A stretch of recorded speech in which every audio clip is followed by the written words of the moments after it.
estava em Natal, né? Então nós acompanhamos a primeira apresentação do Jair, aí deixamos substitutos aqui para gente. Fomos para Natal, aí na volta, quando já estava entregando os prêmios, é que nós voltamos e acompanhamos, né? Então o oba-oba do festival mesmo, nós perdemos todo, né? A gente não estava aqui. Então eu não presenciei essa disputa, essa coisa que houve por aqui, né? O Vandré fez uma letra imensa, que é maior do que a original, inclusive, e acho que talvez inspirado pelo Guimarães Rosa. E aí eu fui para a casa dele, nós fizemos isso em 3 noites. Foram 3 noites seguidas que eu fui para a casa dele. Ia fazendo. A gente concordava até que ficou. Né? Chegou num ponto que nós achamos que estava perfeito. E aí nós escrevemos a música no Record.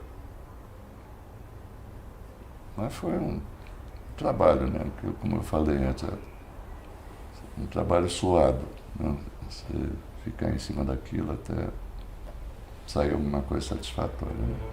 Eu me lembro que na primeira apresentação que nós fizemos, tem aquele final, né? E eu me lembro que eu ouvi alguns segundos assim de silêncio. Foi o silêncio mais longo que eu já ouvi na minha vida. Deve ter durado uns 3 segundos. Mas já estava todo mundo espantado com aquilo lá. Essa que é a verdade. Quer dizer, a reação demorou, né, para assimilar. O próprio público demorou para assimilar aquele choque. E para mim foi maravilhoso, impressionante, né?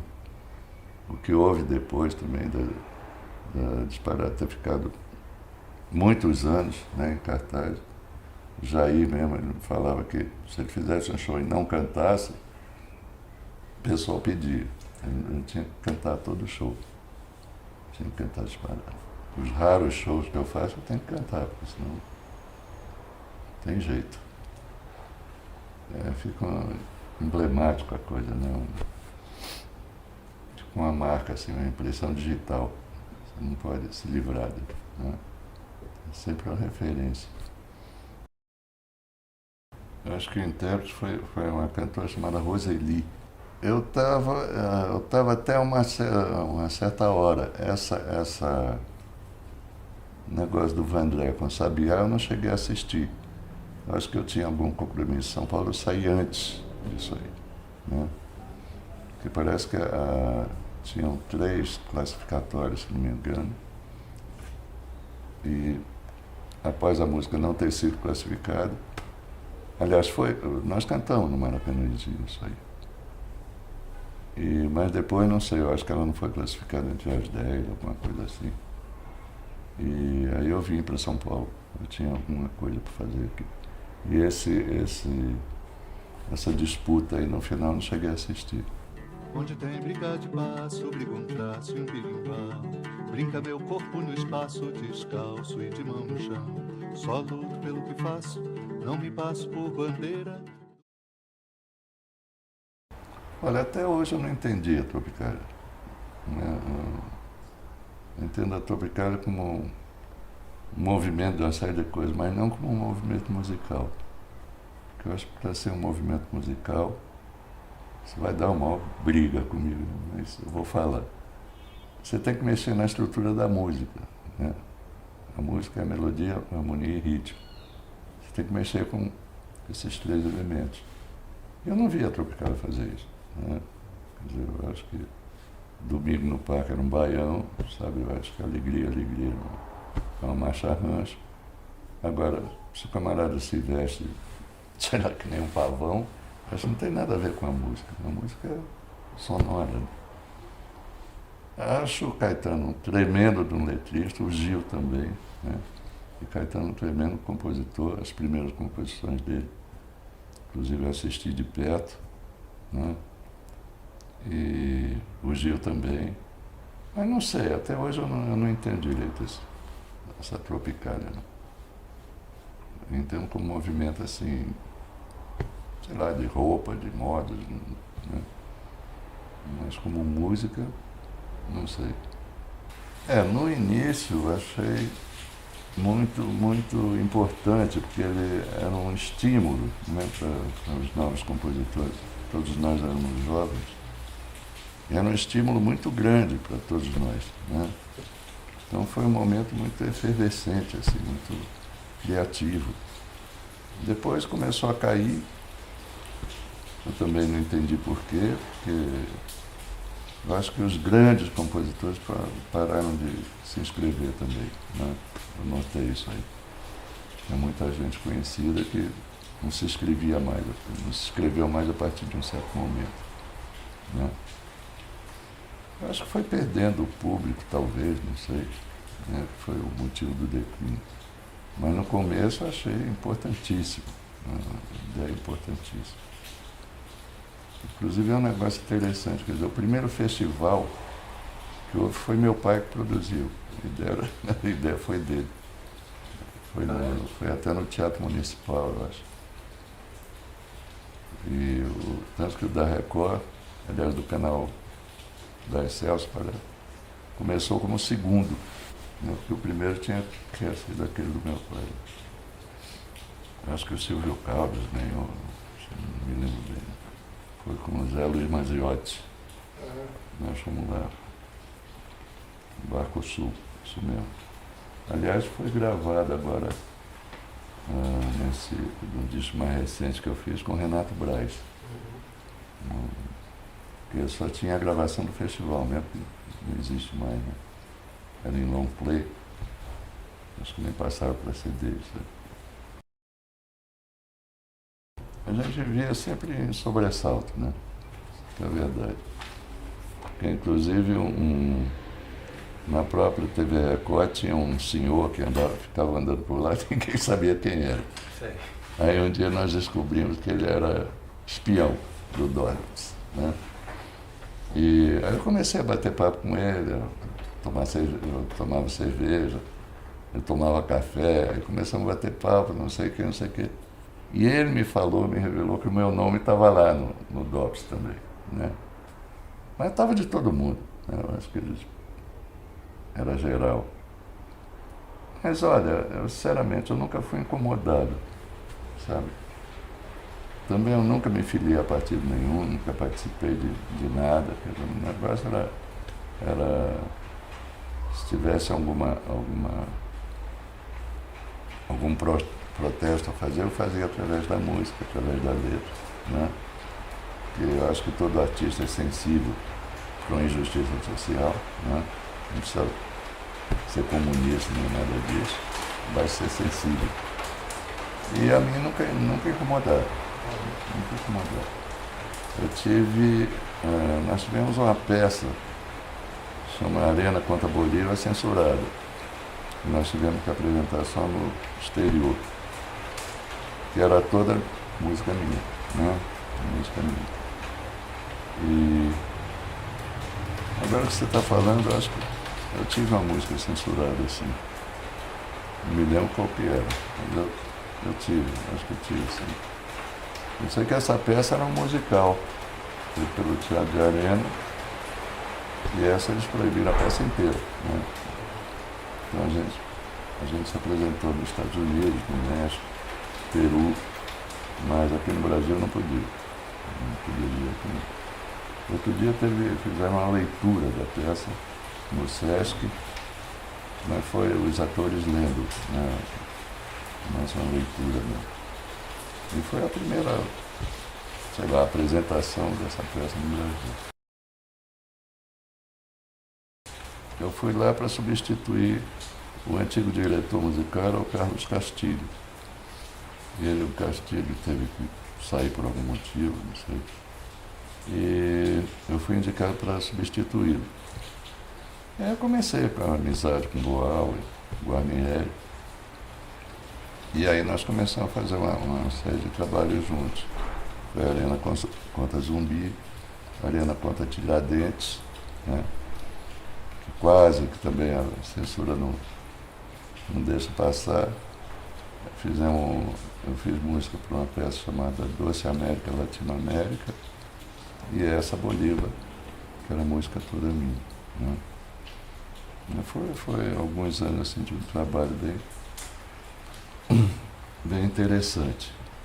Para mim não é uma coisa nova, né? Se musicar um espetáculo é uma experiência nova. Era muito boa.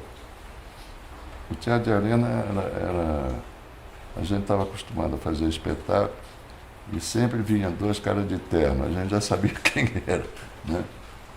E isso era muito comum, quase que diariamente. Tinha sempre dois representantes lá de terno espiando a gente, né? Porque teatro tem muito caco, né? Tem muita coisa de improviso, às vezes eles ficavam policiando esse negócio aí. Mas também Boal, acho que foi incomodado, o Guarnieri foi incomodado. Tem alguns atores foram prestar depoimento, mas comigo, não sei o que é. Comigo nunca ouvi nada. Cinema, que era o meu grande sonho fazer música para cinema, mas na realidade eu fiz música para um filme só, né? Chama O Mudo, que é com o Nuno Leão Maia. Que um dia passou na televisão, a direção do Juninho Xavier, mas foi só essa. Fiz também que ela era do Pajeú, do Anselmo Duarte. Né? Isso foi a música minha do Trimaraiá. Foi uma experiência interessante.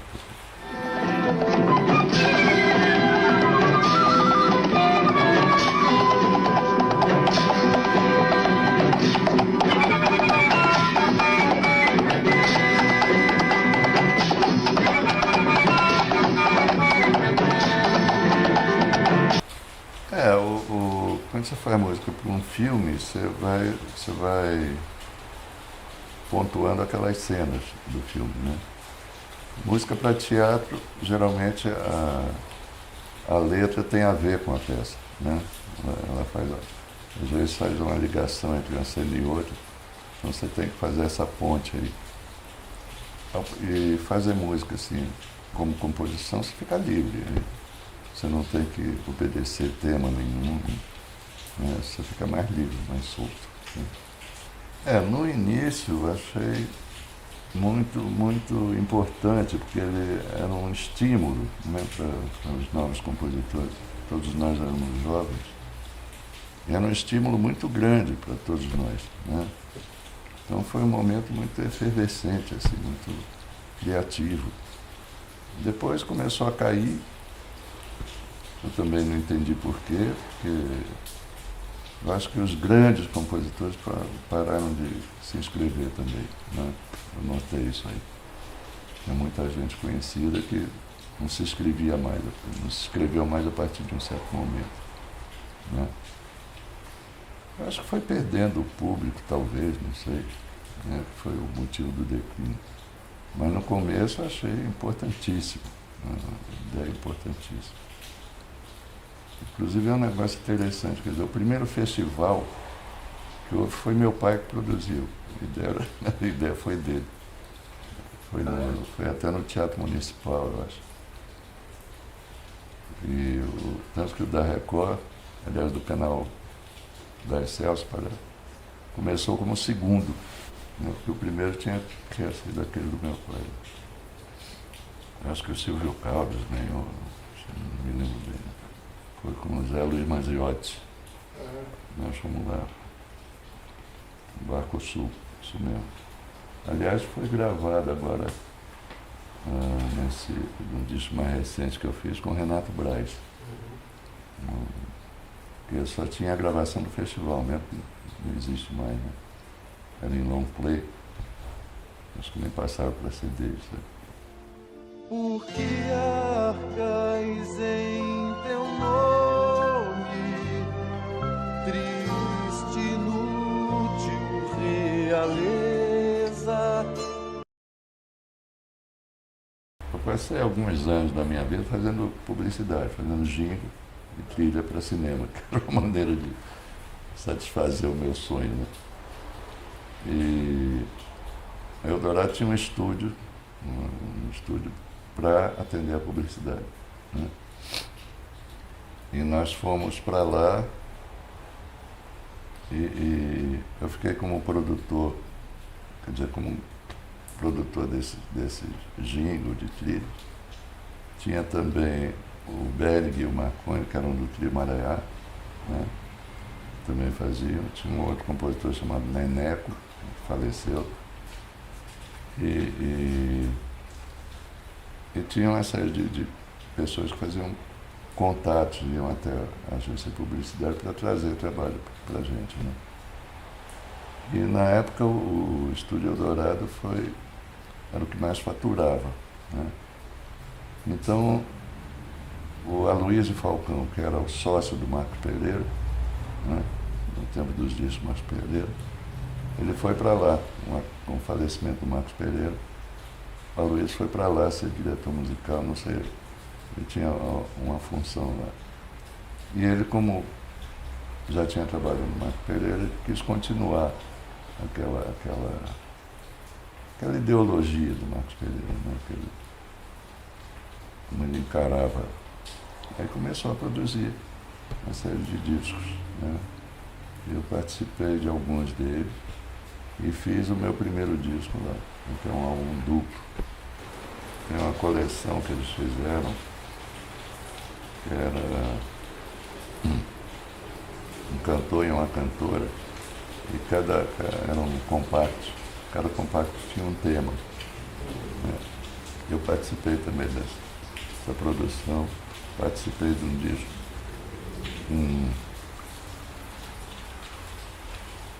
acho que é de música caipira, e volta e meia eu estava fazendo alguma coisa, né? Eu trabalhava em publicidade e também no disco, eu fazia as duas coisas.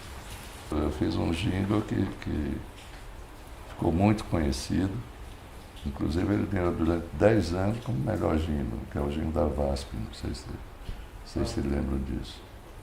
Mas ganhou, todo ano ganhava prêmio, né, por causa disso. E é o jingle mais conhecido que eu tenho. Atenção, você com essa ficha na mão, dirija-se ao portão, embarque nesse avião. Eu adoro gravar, né? Mas não sei, às vezes é falta de convite, ou falta mesmo de projeto pessoal, de uma sequência de projetos. Eu nunca me preocupei com isso, né? Foi um erro na minha vida, eu deveria ter feito um disco por ano, sempre, né? Mas passava assim, tinha esses hiatos aí, esses intervalos muito grandes, né?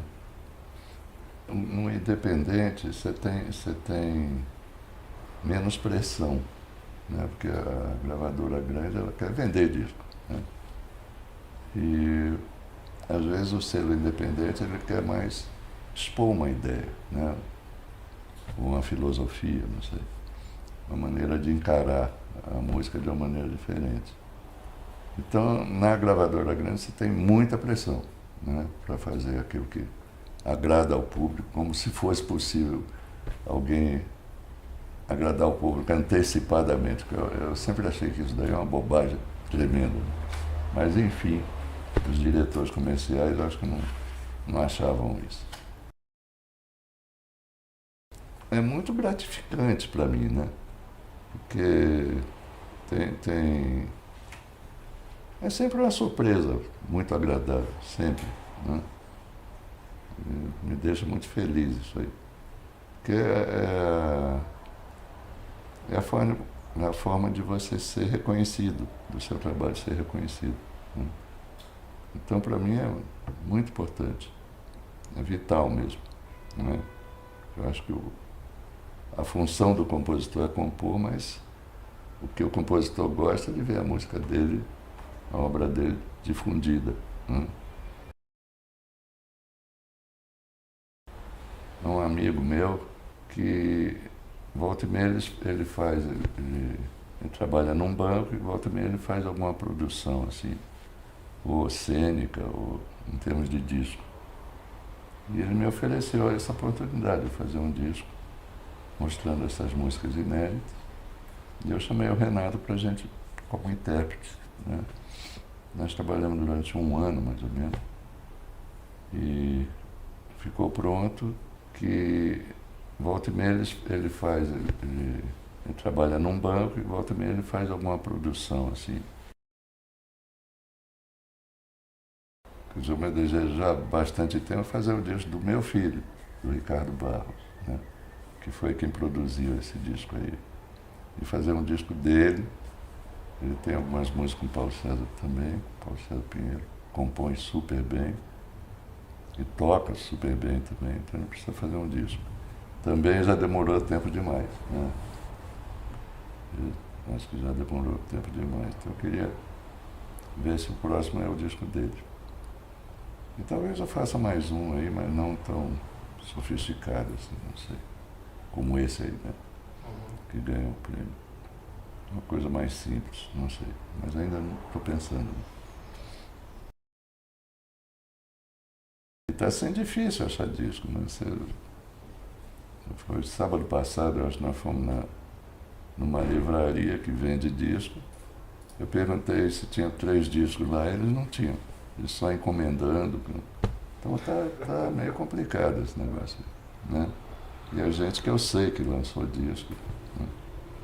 Às vezes as pessoas me avisam, dizem, ó, tá lançando um disco.